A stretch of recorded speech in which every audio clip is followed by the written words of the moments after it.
আদাল্লা আমালাহুম, যে তোমরা আল্লাযীনা কাফারু, যারা তোমরা কুফরি করেছো, যারা তোমরা অস্বীকার করতেছো। কি অস্বীকার করেছো? ঈমানকে। ওই যে প্রথমে বলে আসছে ওয়া ইয়াকুল বিল ঈমান, আল্লাযীনা কাফারু ওয়া সাদ্দু আন সাবিলিল্লাহ, এবং যারা কি করতেছো, আল্লাহর পথে, কোন ভালো কাজের পথে তোমরা বাধা প্রদান করতেছো।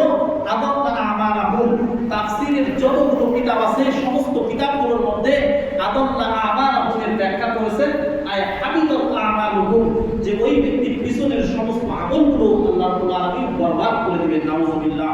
তো কাজেই ভাই, আমাদের পিছনের আমলগুলো যেন বরবাদ হয়ে যায়, এই সমস্ত আমলগুলো থেকে আমাদের অবশ্যই বিরত থাকতে হবে।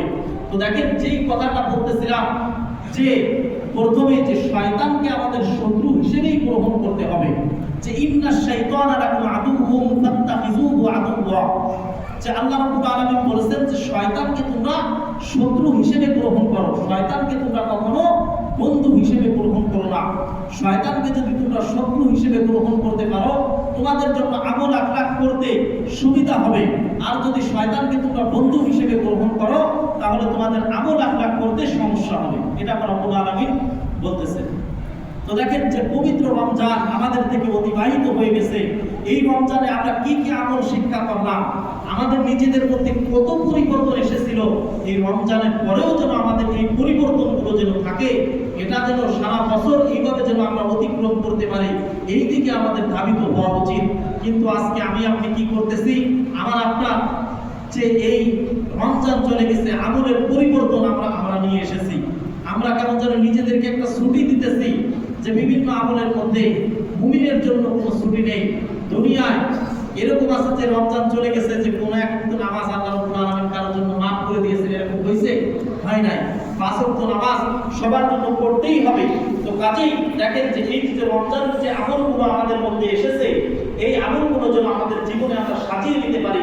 রমজানের রোজা রেখেছি, এই শাওয়াল মাসে এমন একটা সময় আছে, যে এমন একটা জিনিস, যে 6টা রোজা যদি কোনো ব্যক্তি যদি রাখতে পারে, ওই ব্যক্তির আমলনামায় রব্বুল আলামিন সারা বছর রোজা রাখার সওয়াব তার আমলনামায় দান করবেন। সুবহানাল্লাহ। এই আমলটা যদি আমরা একটু চেষ্টা করতে পারি, সমস্ত মানুষ আমরা সবাই 30টা রোজা রাখার চেষ্টা করেছি, তা 30টা দিন রোজা রেখেছি, আর এই মাসে যদি আমরা 6টা রোজা রাখি, তাহলে রব্বুল আলামিন আমাদেরকে 1 বছর রোজা রাখার সওয়াব আমাদের আমলনামায় দান করবেন।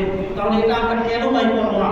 হাদিসের মধ্যে আসছে, আন আইয়ুব আল আনসারী রাদিয়াল্লাহু তাআলা আনহু আন্নাহু ক্বাল ক্বালা নবী সাল্লাল্লাহু আলাইহি ওয়াসাল্লাম মান সামা রমাযানা, যে ব্যক্তি রমজান মাসের রোজা রেখেছে, সুম্মা আতবাআহু, অতঃপর সেই ব্যক্তি ধাবিত হয়েছে কোন দিকে? সিত্তাম মিন শাওয়াল, শাওয়াল মাসের 6টা রোজা রাখার জন্য, কানা কাসিয়ামিত দাহর, ওই ব্যক্তির জন্য সারা বছর রোজা রাখার যেই সওয়াব তার আমলনামায় রব্বুল আলামিন সেই সওয়াবটা তার আমলনামায় দান করবেন। সুবহানাল্লাহ।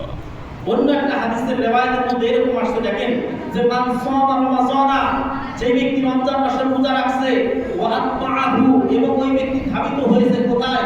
সিত্তাম মিন শাওয়াল, যে শাওয়াল মাসের 6টা রোজা রেখেছে, তা ওই ব্যক্তির জন্য রব্বুল আলামিন ঘোষণা দিয়েছে, খরাজা মিন যুনুবিহি, ওই ব্যক্তি তার গুনাহ থেকে এমন ভাবে আল্লাহ রাব্বুল আলামিনের কাছ থেকে মাফ পেয়েছে, কানা কায়াউমি ওয়ালাদাতহু উম্মুহু, যেমন যেন ওই দিন রব্বুল আলামিন যেন কোনো ব্যক্তি বা কোনো নবজাতক শিশুকে দুনিয়ার মধ্যে ভূমিষ্ঠ করলে ওই ব্যক্তির যেমন আমলনামায় কোনো গুনাহ থাকে না, ওই ব্যক্তিকে আল্লাহ রাব্বুল আলামিন ঠিক এরকম ভাবে নিষ্পাপ করে দেন। সুবহানাল্লাহ। এরকম একটা রিওয়ায়াত হাদিসের মধ্যে আসছে। তো কাজেই ভাই, 6টা রোজা রাখা আমার আপনার জন্য অনেক বড় কঠিন কিছু নয়। যদি একটু চেষ্টা করি, তাহলে 6টা রোজা আমি আপনিও এই মাসের মধ্যে রাখতে পারবো ইনশাআল্লাহ। 6টা রোজা রাখার নিয়ম হচ্ছে যে এই 6টা রোজা আপনি একসাথেও 6টা রাখতে পারেন, আবার একটা একটা করে প্রত্যেক সপ্তাহে এক একটা করেও 6 সপ্তাহে 6টা রাখতে পারেন, বা প্রত্যেক এরকম 2-2টা বা আলাদা করেও রাখতে পারেন, আবার ধারাবাহিকভাবেও আপনি 6টা রোজা রাখতে পারেন। এই মাসের মধ্যে মোট 6টা রোজা রাখলেই যথেষ্ট। তবে যদি কোনো ব্যক্তি এই রোজার সঙ্গে যদি কাজা রোজার নিয়ত করে, তাহলে নফল রোজা হবে না। কাজা রোজাটা আগে আদায় হবে, তারপরে নফল রোজার জন্য আলাদা নফল রোজা আদায় করতে হবে। তো প্রিয় মুসলিম ইকরাম, দেখেন আজকের আলোচ্য বিষয়ের ভিতরে এটাই ছিল, যে দেখেন যে রমজান মাস চলে গেছে, শয়তান মুক্তি পেয়েছে, শয়তান আমাদেরকে দেখতে পাচ্ছে, আমরা শয়তানকে দেখতে পাচ্ছি না। এটা পবিত্র কোরআনের কথা। তাই না? ইন্নাহু ইয়ারাকুম হুয়া ওয়া কাবিলুহু মিন হাইসু লা তারাউনাহুম, যে শয়তান আমাদেরকে দেখতেছে, আমরা শয়তানকে দেখতে পাচ্ছি না। এই জন্য কাজেই ভাই শয়তানকে আমরা শত্রু হিসেবেই গ্রহণ করব, আর শয়তানকে আমরা বন্ধু হিসেবে গ্রহণ করব না। কারণ যদি শয়তানকে যদি আমরা কেউ বন্ধু হিসেবে গ্রহণ করি, রব্বুল আলামিনের আয়াতের কথা, ইয়া আইয়ুহাল্লাযীনা আমানু আতিউল্লাহ ওয়া আতিউর রাসূলা ওয়া লা তুবতিলু আমালাকুম, যদি শত্রুকে যদি বন্ধু হিসেবে গ্রহণ করো তাহলে তোমাদের পিছনের আমলগুলোকে বরবাদ করে দেওয়ার জন্য শয়তান আমাদেরকে ধোঁকা দিতে থাকবে। তো কাজেই ভাই এই মহামূল্যবান মাসের মধ্যে আমাদের আমলের ধারাবাহিকতাগুলোকে আমরা বজায় রাখার জন্য চেষ্টা করব।